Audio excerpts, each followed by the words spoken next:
So hi guys, welcome back my channel Satyam preparation. कैसे हो आप लोग? उम्मीद करता हूँ कि आप सभी अच्छे होंगे, स्वस्थ होंगे, मजे में होंगे और भरपूर क्लास कर रहे होंगे। चलिए, आज के सेशन में हम बात करने वाले हैं 12th आईएससी आईए आईकॉम तीनों के लिए हिंदी, जो कि चैप्टर 3 है संपूर्ण क्रांति, जिसका राइटर है जेपीजी अर्थात जयप्रकाश नारायण। इस चैप्टर का हम टोटल 15 प्लस ऑब्जेक्टिव प्रश्न करने वाले हैं, बिल्कुल 15 प्लस ऑब्जेक्टिव प्रश्न करने वाले हैं, जिससे कि आपकी 10 प्लस मार्क्स जो है कि कंप्लीट हो जाएगी। बिल्कुल 10 प्लस मार्क्स जो है कंप्लीट हो जाएगी आपको इस क्लास को करने के बाद, इस सेशन को करने के बाद। तो चलिए, जल्द से जल्द आप लोग इस क्लास को शेयर कर दीजिए। जो लोग नए हैं वो लोग सब्सक्राइब कर दीजिएगा। तो चलिए, जल्द से जल्द आप लोग इस क्लास को शेयर कर दीजिए। चलिए, फर्स्ट प्रश्न को देखते हैं क्या है। तो जो फर्स्ट प्रश्न है वह है, आंदोलन के नेतृत्व के संबंध में जयप्रकाश नारायण के क्या विचार थे। जो जयप्रकाश नारायण है, उनके आंदोलन के नेतृत्व के संबंध में उनका क्या विचार था। और आगे है, आंदोलन का नेतृत्व किस शर्त पर करते हैं। जो आंदोलन का नेतृत्व होता है वह किस शर्त पर जयप्रकाश नारायण करते हैं। ठीक है, तो हम इन दोनों को स्पष्ट करना है। तो चलिए देखते हैं क्या है। आंदोलन के नेतृत्व के संबंध में जयप्रकाश नारायण कहते हैं कि सबकी सलाह लूंगा, सबकी बात सुनूंगा, छात्रों की बात भी जितना ज़्यादा होगा उतना ज़्यादा सुनूंगा, जितना भी मेरे पास समय होगा उनसे बहस करूंगा और समझूंगा, अधिक से अधिक उनसे बात करूंगा, उनकी बातों को हम स्वीकार करेंगे जन संघर्ष समितियों की, लेकिन फैसला मेरा होगा। उनका कहना जो था, जैसे कि यहाँ से आप देखिए क्या है, आंदोलन के नेतृत्व के संबंध में जयप्रकाश नारायण जी के क्या विचार थे। तो उनका विचार यही है कि आंदोलन के नेतृत्व के संबंध में जयप्रकाश नारायण के विचार हैं कि मैं सबकी सलाह लूंगा, जितने भी है छात्र है या फिर जो भी व्यक्ति है, उन सभी की मैं सलाह लूंगा, सबकी बात को मैं सुनूंगा, छात्रों की बात जो है वह जितना ज्यादा होगा उतना ज्यादा सुनूंगा, जितना भी मेरे पास, जितना भी जयप्रकाश नारायण के पास समय होगा उतना ज्यादा वो उनसे बहस करेंगे, छात्रों से बहस करेंगे, उनकी बात को समझेंगे, अधिक से अधिक उनसे बातें करेंगे और उनकी बात को स्वीकार करेंगे, एक्सेप्ट करेंगे। और जन संघर्ष जो समितियां हैं, उन समितियों की जो बात है उनको भी स्वीकार करेंगे, लेकिन इन सभी की बात को सुनने के बाद जो फैसला होगा वह मेरा होगा, अर्थात जयप्रकाश नारायण जी का होगा। इस फैसले को सभी को स्वीकार करना होगा। जो फैसला जयप्रकाश नारायण जी लेंगे उस फैसले को सभी को मानना होगा, सभी को स्वीकार करना होगा। और जयप्रकाश नारायण आंदोलन का नेतृत्व अपने फैसले पर करते हैं। क्या करते हैं? अपने जयप्रकाश नारायण जो है वे आंदोलन का नेतृत्व जो करते हैं वे अपने फैसले पर करते हैं और कहते हैं कि तब तो इस नेतृत्व का कोई मतलब रह जाएगा, तब यह क्रांति सफल हो सकती है। और नहीं तो आपस की बहसों में पता नहीं हम किधर बिखर जाएंगे और क्या नतीजा निकलेगा। बिल्कुल इनका जो कहना है। सबसे पहले देखिए, प्रश्न आपको क्या कहता है, आंदोलन के नेतृत्व के संबंध में जयप्रकाश नारायण जी के क्या विचार है। तो आंदोलन के नेतृत्व के संबंध में जयप्रकाश नारायण के विचार है कि मैं सबकी सलाह लूंगी, सबकी बात सुनूंगा, छात्रों की बात जितना ज्यादा होगा उतना ज्यादा सुनूंगा, जितना ज्यादा मेरे पास समय होगा उतना समय उन पर इन्वेस्ट करूंगा और उनकी बात से समझूंगा, उनसे बहस करूंगा और उनकी बात सभी को स्वीकार करूंगा, लेकिन जो फैसला होगा वह मेरा फैसला होगा और सभी को मानना होगा। ठीक है, यह जो इनकी शर्तें हैं कि जो फैसला होगा मेरा होगा और सभी को मानना होगा। और उनकी जो संबंधित, जो उनकी नेतृत्व से संबंधित जो उनकी विचार है वह विचार यही है। ठीक है, चलिए आगे देखते हैं आगे क्या है। अगला जो प्रश्न है 2 नंबर में, बहुत ही इंपॉर्टेंट है। देखिए, जयप्रकाश नारायण के छात्र जीवन और अमेरिका प्रवास का परिचय देना है। जब वे छात्र जीवन में थे उनके छात्र जीवन का और अमेरिका प्रवास का परिचय देना है। अमेरिका में स्टडी करने गए थे, उनका परिचय देना है। इस अवधि की कौन सी बातें आपको प्रभावित करती है। जब वे अमेरिका में गए थे और जब वे छात्र जीवन में थे तो उनकी कौन ऐसी बात है जिसका उल्लेख किया गया है चैप्टर में, उसमें से कौन ऐसी बात है जो कि आपको प्रभावित करती है। ठीक है, तो वह देखिए क्या है, मेरे द्वारा लिखा गया है। चलिए, जयप्रकाश नारायण का प्रारंभिक शिक्षा घर पर ही हुआ था। बिल्कुल किसी का भी प्रारंभिक शिक्षा नेचुरली है कि घर पर ही होता है। 1921 में इनकी जनवरी महीने में पटना कॉलेज में आईएससी अर्थात इंटरमीडिएट साइंस कोर्स के छात्र थे। ठीक है, 1921 में वे इंटरमीडिएट साइंस कोर्स के छात्र थे। उसी समय वे गांधी जी के असहयोग आंदोलन, जब गांधी जी का असहयोग आंदोलन निकला उसी समय वे गांधी जी के असहयोग आंदोलन के आह्वान पर असहयोग किया और असहयोग के करीब 1.5 वर्ष ही मेरा जीवन बीता था। उनके जो 1.5 वर्ष का जीवन है वे असहयोग के कारण ही बीता था कि मैं फूलदेव सहाय वर्मा के पास भेज दिया गया कि प्रयोगशाला में कुछ करो और कुछ सीखो। मैंने हिंदू विश्वविद्यालय में दाखिला लिया। जो जयप्रकाश नारायण हिंदू विश्वविद्यालय में दाखिला लिए इसलिए नहीं कि क्योंकि विश्वविद्यालय से सरकारी मदद उन्हीं से सम्मान मिलती थी। बिहार विद्यापति से परीक्षा पास की, जो हुए हैं बिहार विद्यापीठ जो यूनिवर्सिटी है उनसे उन्होंने परीक्षा पास की। बचपन में स्वामी सत्यदेव के भाषण से प्रभावित होकर अमेरिका गए थे। किसके भाषण से प्रभावित होकर अमेरिका गए थे? तो स्वामी सत्यदेव से, याद रखिएगा, स्वामी सत्यदेव के भाषण से वे प्रभावित होकर अमेरिका गए। ऐसे में कोई धनी घर का नहीं था, परंतु मैंने सुना था कि कोई भी अमेरिका में मजदूरी करके पढ़ सकता है। तो जयप्रकाश नारायण थे वे कोई अमीर घर के, धनी घर के नहीं थे, लेकिन उन्होंने सुने थे कि यह बात सही भी है कि अमेरिका में कोई भी व्यक्ति है जो पढ़ना चाहता है तो अपना वर्क करके, काम करके वह पढ़ सकता है, जो कि सुने थे। और मेरी इच्छा थी कि आगे पढ़ना है, जो उनकी इच्छा है वह इच्छा है कि आगे पढ़ना है मुझे। अमेरिका के बागानों में मैंने काम किया, कारखानों में काम किया, लोहे के कारखानों में जहां जानवर मारे जाते हैं उन कारखानों में काम किया। जब वे यूनिवर्सिटी जो है में पढ़ते थे तब वे छुट्टियों में काम कर इतना कमा लेते, जब वे यूनिवर्सिटी में पढ़ते थे तो वे काम कर इतना कमा लेते थे कि 2-4 विद्यार्थी सस्ते में खा पी लेते थे। वे जब उनकी छुट्टी होती थी यूनिवर्सिटी की, उस समय वे उस छुट्टी के समय इतना कमा लेते थे कि 2-4 विद्यार्थी जो है वो सस्ते में खा पी लेते थे। एक कोठरी में कई आदमी मिलकर रहते थे, एक जो रूम है कोठरी, उसमें कई आदमी मिलकर रहते थे। रविवार की छुट्टी नहीं बल्कि 1 घंटे रेस्टोरेंट में, होटल में बर्तन धोया या वेटर का काम किए हैं उन्होंने। देखिए, वे रविवार के दिन 1 घंटे में वे रेस्टोरेंट में बर्तन धोए हुए हैं या फिर वेटर का काम करके तब वे पढ़े हुए हैं, तब तो आज उनका इतना नाम है। चलिए आगे है।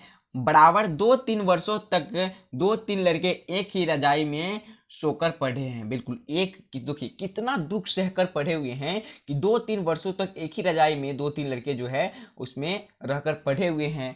जब बीए पास कर गए तो स्कॉलरशिप मिला। जब वे बीए पास कर गए थे जयप्रकाश नारायण जी अर्थात जेपी जी, तो उनको स्कॉलरशिप मिला। 3 महीने के बाद ऑस्ट्रेट हो गए। डिपार्टमेंट के ट्यूटोरियल क्लास ले लगे, जो डिपार्टमेंट है उसको ट्यूटोरियल क्लास लेने लगे थे। अमेरिका प्रवास में जयप्रकाश नारायण के जो यूनिवर्सिटी है वे अनेकों यूनिवर्सिटी में पढ़े थे, मेडिसिन किए थे आदि में, उनका विश्वविद्यालय में उनका अध्ययन किया गया था, किए थे। और तरह के यहाँ पे कुछ दिया गया है, और तरह अमेरिका में इनका प्रवास रहा था। इसी तरह जो है इनका अमेरिका में प्रवास रहा था। वे बहुत कष्ट सहकर एक रजाई में 2-3 छात्र रहते थे और छुट्टियों में जो है कि इतना कमा लेते थे कि इनकी 2-3 जो स्टूडेंट थे उन सभी का खर्च आराम से निकल जाता था। सोचिए कितना कष्ट सहे होंगे। चलिए आगे है।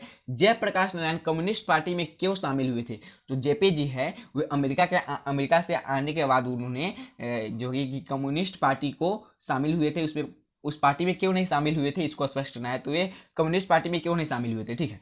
तो जयप्रकाश ने लेनिन से सीखा था। लेनिन जो है उसका उल्लेख किया गया, जब भी आप 10th में एसएसटी पढ़े होंगे तो उसमें दिया गया होगा, लेनिन का बहुत ज़्यादा उल्लेख किया गया है, ठीक है। तो लेनिन ने, जयप्रकाश नारायण ने लेनिन से सीखा था कि जो गुलाम देश है, क्या है, जो गुलाम देश है वहाँ के जो कम्युनिस्ट पार्टी है उनको हर चीज वहाँ की आज़ादी की लड़ाई से अपने को अलग नहीं रखना चाहिए। जो कम्युनिस्ट पार्टी है उससे हर चीज जो है कि कभी नहीं उससे उसके आज़ादी की लड़ाई से अपने को अलग नहीं रखना चाहिए, क्योंकि लड़ाई का नेतृत्व बुजुर्गों वर्ग के हाथ में होता है, पूंजीपतियों के हाथ में होता है। अतः कम्युनिस्ट को अलग नहीं रहना चाहिए। बिल्कुल, जो कम्युनिस्ट पार्टी होते हैं उन सभी में जो है कि बुजुर्ग जो होते हैं लड़ाई में, बुजुर्ग आदमी के हाथ में उनका नेतृत्व होता है, तो इस सब की वजह से पूंजीपतियों के हाथ में नेतृत्व होता है। अतः कम्युनिस्ट को अलग नहीं रहना चाहिए, अपने को आइसोसेल्ट नहीं रहना चाहिए। जयप्रकाश देश की आज़ादी के खातिर कांग्रेस में शामिल हुए, क्योंकि कांग्रेस देश का नेतृत्व कर रही थी। बिल्कुल, वे जो है जयप्रकाश नारायण कम्युनिस्ट पार्टी को छोड़कर जो है कि कांग्रेस में शामिल हुए थे, और वे अब बहुत से आंदोलन हैं जिसका नेतृत्व किए थे, और देश के अंग्रेजों से मुक्त करने के लिए जो है कि वे कांग्रेस पार्टी में शामिल हुए थे। चलिए 4 नंबर में क ख ग में इस तरह आंसर देना है, उसको देख लेते हैं। क्या है, पाठ के आधार पर प्रसंग स्पष्ट करना है, ठीक है। क्या करना है, पाठ के आधार पर हमको प्रसंग स्पष्ट करना है। क नंबर में है, अगर कोई डेमोक्रेसी का दुश्मन है तो वो लोग दुश्मन है जो जनता के शांतिमय कार्यक्रमों में बाधा डालते हैं, उनकी गिरफ्तारियां करते हैं, उन पर लाठी चलाते हैं, गोली चलाते हैं। बहुत ही इंपॉर्टेंट लाइन है, इसको याद रखिएगा। अगर कोई आपको ऑब्जेक्टिव में पूछ सकता है, ठीक है। अगर कोई डेमोक्रेसी का दुश्मन है तो वे लोग दुश्मन है जो जनता के शांतिमय कार्यक्रमों में बाधा डालते हैं, उनकी गिरफ्तारी करते हैं, उन पर लाठी चलाते हैं, गोलियां चलाते हैं। ठीक है, चलिए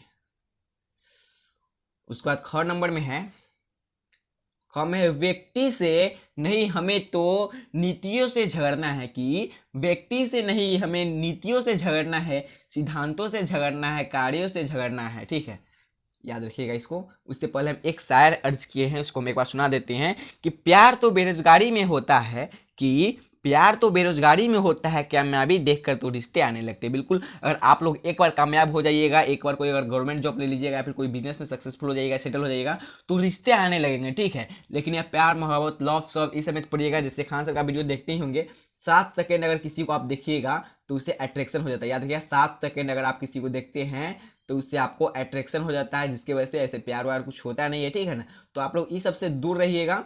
और या समझते हैं हम, कॉलेज की बात है तो इस समय हो जाती है, उम्र में ही ऐसा है, इस उम्र से हम भी गुजर रहे हैं, गुजरे हुए हैं।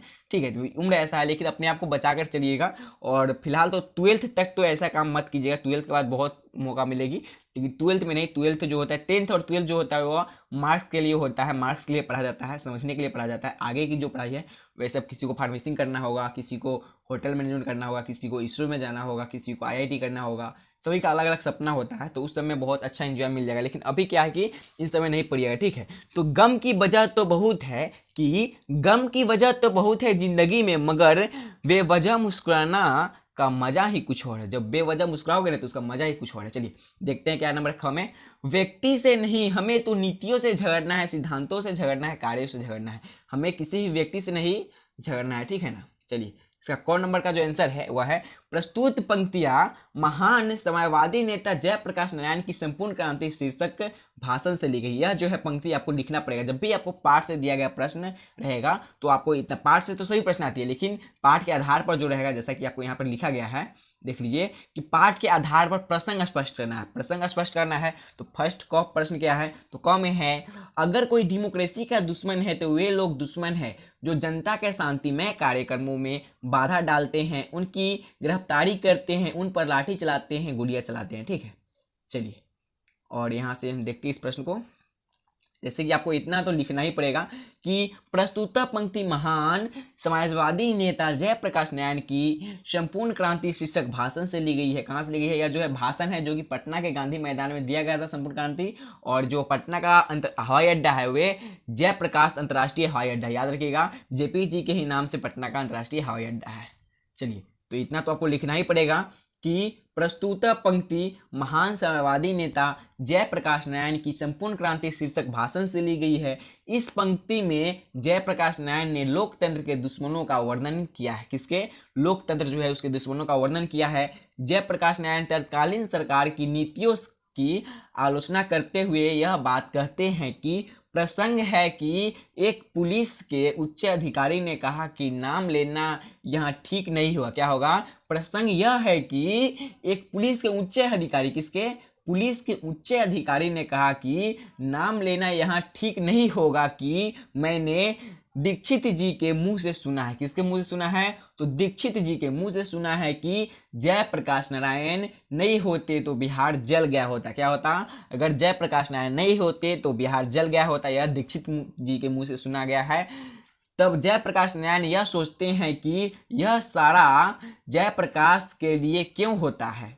जो यह सारा कहा जाता है, इनका बड़ाई किया जाता है, बोलते हैं ना उनका, तो उनका कहा जाता है यह सब जयप्रकाश नारायण के लिए ही क्यों होता है।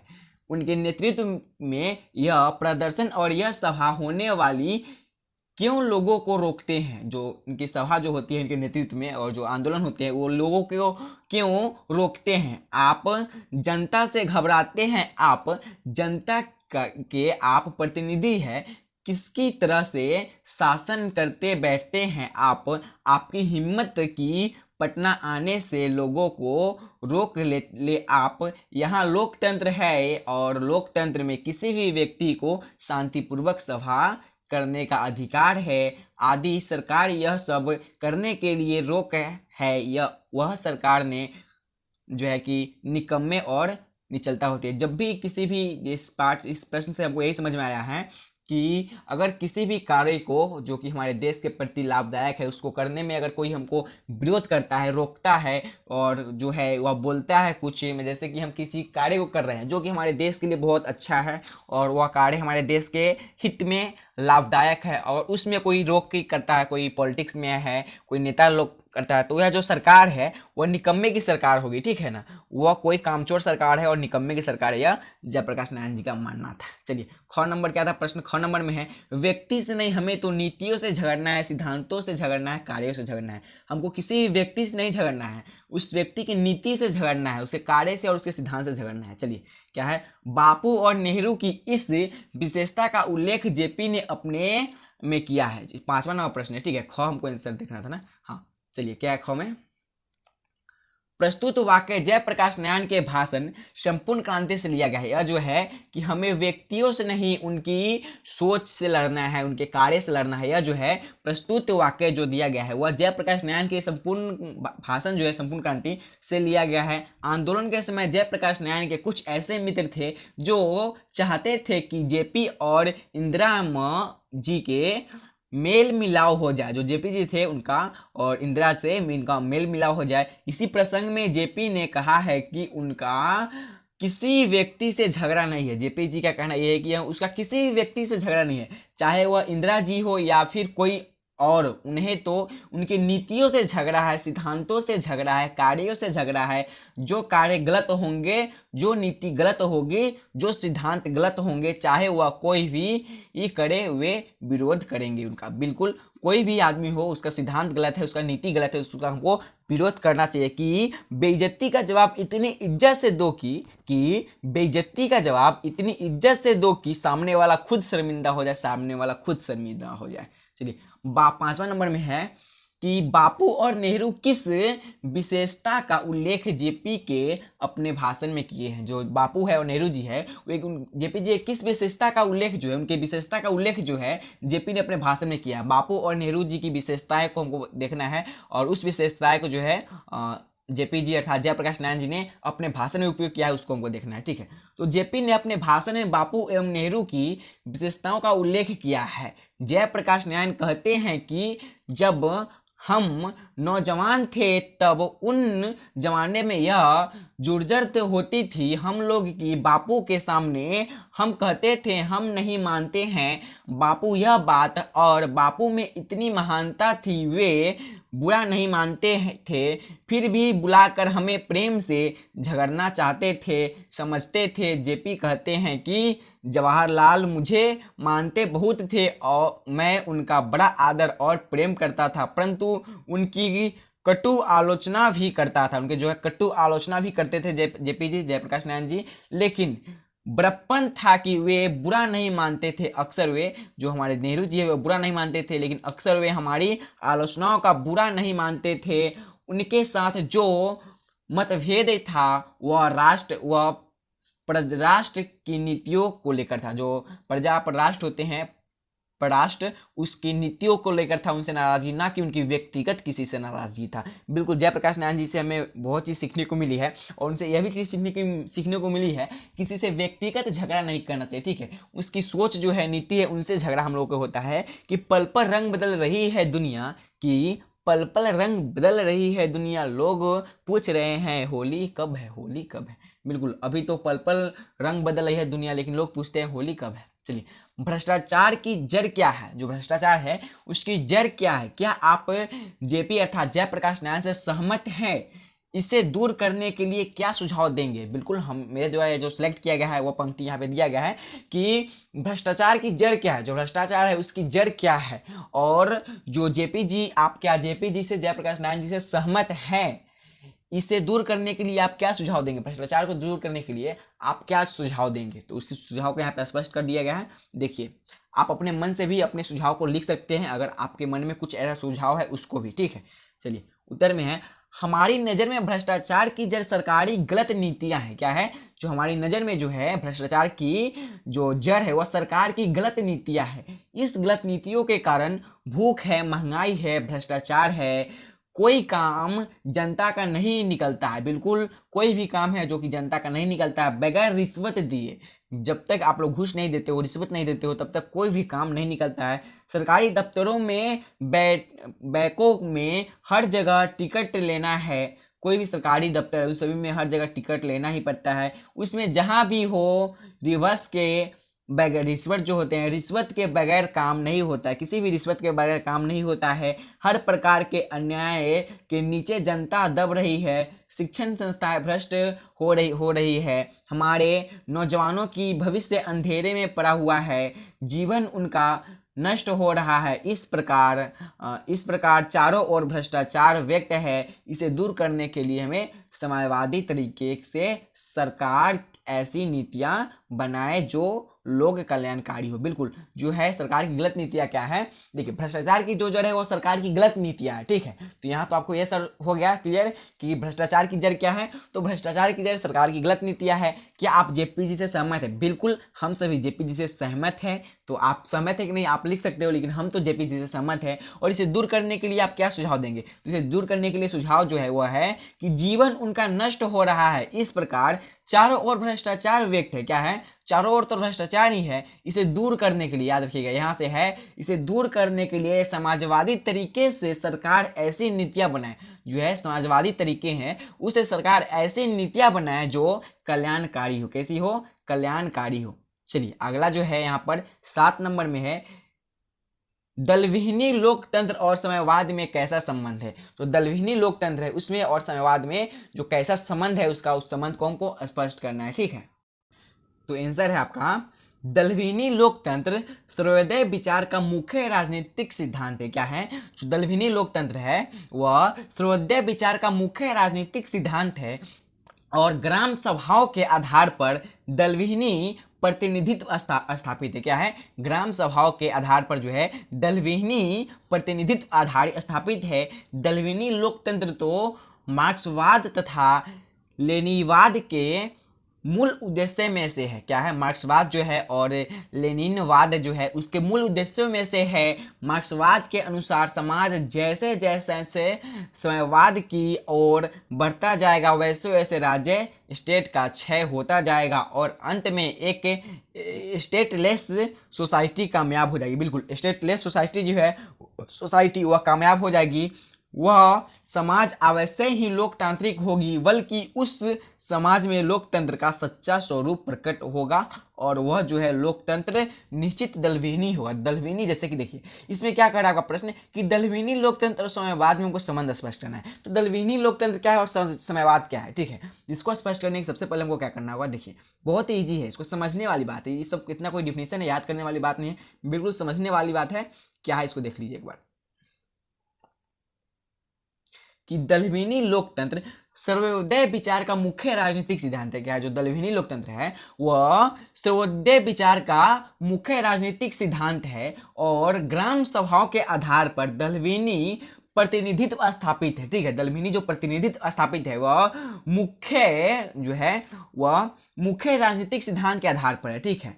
दलविहीनी लोकतंत्र तो मार्क्सवाद तथा लेनिनवाद के मूल उद्देश्यों में है। जो हमारे यहाँ पर दिया गया दलविहीनी वह मार्क्सवाद तथा लेनिनवाद के मुख्य उद्देश्यों में से है। मार्क्सवाद के अनुसार समाज जैसे जैसे साम्यवादी की ओर बढ़ता है, क्या बढ़ता है? मार्क्सवाद, ठीक है।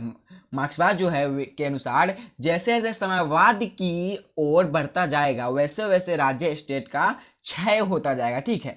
स्टेट जो है राज्य है, हम लोग बिहार राज्य से, तो बिहार का क्षय होता जाएगा और अंत में एक स्टेटलेस सोसाइटी कामयाब होगी। स्टेटलेस जो है सोसाइटी जो है वह कामयाब हो जाएगी। वह समाज अवश्य ही लोकतांत्रिक होगा, बल्कि उसी समाज में लोकतंत्र का सच्चा स्वरूप प्रकट होगा और वह लोकतंत्र निश्चय ही दलविहीनी होगा, ठीक है। चलिए अगला जो है संघर्ष, यहाँ पे 8 नंबर जो है 8 नंबर में दिया गया। ऐसे प्रश्न तो आपकी 10 हो गई है, लेकिन 8 नंबर के क ख था 4 नंबर का। तो संघर्ष समितियों से जयप्रकाश नारायण की क्या अपेक्षाएं हैं? जो संघर्ष समितियां हैं उससे जयप्रकाश नारायण की क्या जो है कि अपेक्षा है। तो संघर्ष समितियों से जयप्रकाश नारायण की निम्नलिखित अपेक्षाएं हैं। 1 नंबर में है सभी संघर्ष समितियां मिलकर चुनावों में अपना उम्मीदवार खड़ा करे अथवा जो उम्मीदवार खड़े किए जाए उनमें से किसी को मान्य करे। बिल्कुल क्या कह रहा है कि सबसे पहले आप प्रश्न देखिए, संघर्ष समितियों में जयप्रकाश नारायण की अपेक्षाएं जो है वह है कि सभी संघर्ष समितियां मिलकर चुनावों में अपना उम्मीदवार खड़ा करे, क्या करे, अपना उम्मीदवार खड़ा करे अथवा जो उम्मीदवार खड़े किए जाए उनमें से किसी को मान्य करे। ठीक है, उनमें से किसी को मान्य करे। अगला जो है टॉपिक वाइज टॉपिक है, ठीक है ना। अगला है चुनावों में इस समितियों द्वारा खड़ा किया गया जो भी उम्मीदवार जीते उसे भावी कार्यक्रम पर नजर रखने का काम ये समितियां करेगी। ठीक है, जो भी चुनाव में जीतेंगे, जो भी सदस्य जीतेंगे, उनके भावी कार्यक्रमों पर नजर रखने का काम जो है वे समितियां करेंगी। अगला है यदि कोई प्रतिनिधि गलत रास्ता चुनता है तो ये समितियां उसको इस्तीफा देने के लिए बाध्य करेगी। बिल्कुल, अगर कोई भी जो है, जैसे कि कोई अगर एक मान लिया जाए लोकसभा चुनाव की बात की जाए, उसमें कोई भी अगर एमपी गलत करता है तो उसमें क्या संसद गलत करता है तो उसको क्या करेंगे हम लोग कि उसको हटाएंगे, उसको इस्तीफा देने में मजबूर करेंगे। ठीक है, उसको इस्तीफा देने के लिए कहेंगे और उसको हटाएंगे, क्योंकि वह प्रतिनिधि हमारे साथ गलत कर रहा है, गलत व्यवहार कर रहा है, वह गलत रास्ता चुन चुका है। ठीक है, चलिए अगला है इन संघर्ष समितियों का काम केवल शासन से संघर्ष करना ही नहीं बल्कि समाज के हर अन्याय और राजनीति के विरुद्ध संघर्ष करना है। क्या है, इस संघर्ष समितियों से के काम केवल शासन से संघर्ष करना नहीं है बल्कि समाज के हर अन्याय और राजनीति के विरुद्ध संघर्ष करना है। ठीक है, चलिए आगे है इन समितियों के कार्य सभी अफसरों तथा कर्मचारियों में विद्यमान घूसखोरी के विरुद्ध संघर्ष करना भी होगा। जिन बड़े बड़े किसानों ने बेनामी या फर्जी बंदोबस्ती की है उनका विरोध भी ये समितियां करेगी। गांव में तरह तरह के अन्याय होते हैं, वे समितियां उन अन्यायों को भी रोकेगी। बिल्कुल, गांव में जो तरह तरह के अन्याय होते हैं उसको भी रोकेगी यह समितियां। चलिए अगला देखते हैं 9 नंबर। 9 नंबर जो है बहुत बड़ा है 9 नंबर। चलिए 10 नंबर देखते हैं। 10 नंबर क्या है, 10 नंबर जो है उसमें भी देखना है, 11 नंबर देखना है। बिल्कुल, तो 10 देख लेते हैं पहले हम, ठीक है, उसके बाद 11 देखेंगे। 9 नंबर को भी छोड़ते हैं क्योंकि 9 नंबर बहुत ही लॉन्ग क्वेश्चन है। चलिए, चुनाव सुधार के बारे में जयप्रकाश की क्या प्रमुख सुझाव है, क्या और उसका बात है क्या सुझावों से आप कितना सहमत है। जो उनका सुझाव दिया गया चुनाव प्रचार में जयप्रकाश जी का प्रमुख सुझाव जो है वह क्या आपको वह स्वीकार है, आप उस सुझाव से कितना सहमत रखते हैं, आप उसे सहमत रखते हैं कि नहीं रखते, अगर रखते हैं तो कितना रखते हैं। ठीक है, तो संगत का जरा ध्यान रखना मेरे दोस्त, कि संगत का जरा ध्यान रखना मेरे दोस्त, अगर संगत आपकी खराब हुई तो बदनाम आपके माँ बाप होंगे, कि बदनाम आपके माँ बाप के संस्कार होंगे। चलिए देखना, चुनाव सुधार के बारे में जयप्रकाश जी के प्रमुख सुझाव निम्नलिखित है। बिल्कुल, चुनाव प्रचार के बारे में जयप्रकाश नारायण जी के प्रमुख सुझाव निम्नलिखित है। 1 नंबर में चुनाव को पद्धति में आमूल परिवर्तन होना चाहिए। बिल्कुल, चुनाव जो है उसको पद्धति में आमूल परिवर्तन होना चाहिए, जिसका में चुनाव पर होने वाला खर्च कम करना चाहिए। बिल्कुल, चुनाव पर जो खर्च होती है उन खर्च को कम करना चाहिए। गरीब उम्मीदवारों के चुनाव में भाग लेने का प्रयास करना चाहिए, जो गरीब है उनको चुनाव में जो है कि भाग लेने का प्रयास करना चाहिए। मतदान प्रक्रिया स्वच्छ और स्वतंत्र होना चाहिए। बिल्कुल, मतदान जो प्रक्रिया वो स्वच्छ और स्वतंत्र होना चाहिए। उम्मीदवारों के चयन में मतदाताओं का हाथ वास्तव में हो तो ही अच्छा है। आगे है चुनाव के मतदाताओं का अपने प्रतिनिधियों पर अंकुश हो। जन संघर्ष समितियां आम राय में जनता के लिए सही उम्मीदवार का चयन करें। जो जन प्रतिनिधि है वे जनता के लिए सही उम्मीदवार का चयन करें। चलिए अगला प्रश्न है, दिनकर जी का निधन कहां और किस परिस्थिति में हुआ था। जो दिनकर जी है उनका निधन कहां और किस परिस्थिति में हुआ था। तो निधन के दिन दिनकर जी जेपी से मिलने थे। जो दिनकर जी है वे जयप्रकाश नारायण से मिले थे। उसी रात्रि में वे जेपी के मित्र रामनाथ जी गोयनका, जो रामनाथ जी गोयनका थे, के घर मेहमान थे। जो रामनाथ गोयनका उनके घर पे मेहमान थे। रात को दिल का दौरा पड़ा, 3 मिनट में उनको अस्पताल पहुंचाया गया था। बिल्कुल देखिए, रात को जब उनको दिल का दौरा पड़ा तो 3 मिनट के अंदर में उनको अस्पताल पहुंचाया गया था। सारी व्यवस्था थी वहां पर, सभी डॉक्टर सब तरह से तैयार थे। दिनकर जी से जिंदा नहीं हो पाए, उसी रात उनका निधन हो गया। बिल्कुल 3 मिनट के अंदर उनको अस्पताल पहुंचाया गया था, लेकिन वो जिंदा नहीं हो पाए और उसी समय उनका जो है कि निधन हो गया था। चलिए, बहुत सी प्रश्न है जिसको हमको करना है, तो हम क्या करते हैं, आज की क्लास में हम इतना ही करा पाएंगे और इनका जो लेखक परिचय सब देखना है, तो आज की क्लास में हम इतना ही करा पाएंगे। उम्मीद करता हूँ आप लोगों को यह क्लास अच्छी लगी होगी। हम मिलेंगे नेक्स्ट क्लास में, तब तक आप लोग बने रहिएगा और जो क्लास है उसको वो करते रहिएगा, ठीक है, भरपूर क्लास करते रहिएगा। और चलिए, आज के लिए इतना ही और मिलते हैं कल नेक्स्ट क्लास में, तब तक के लिए बाय।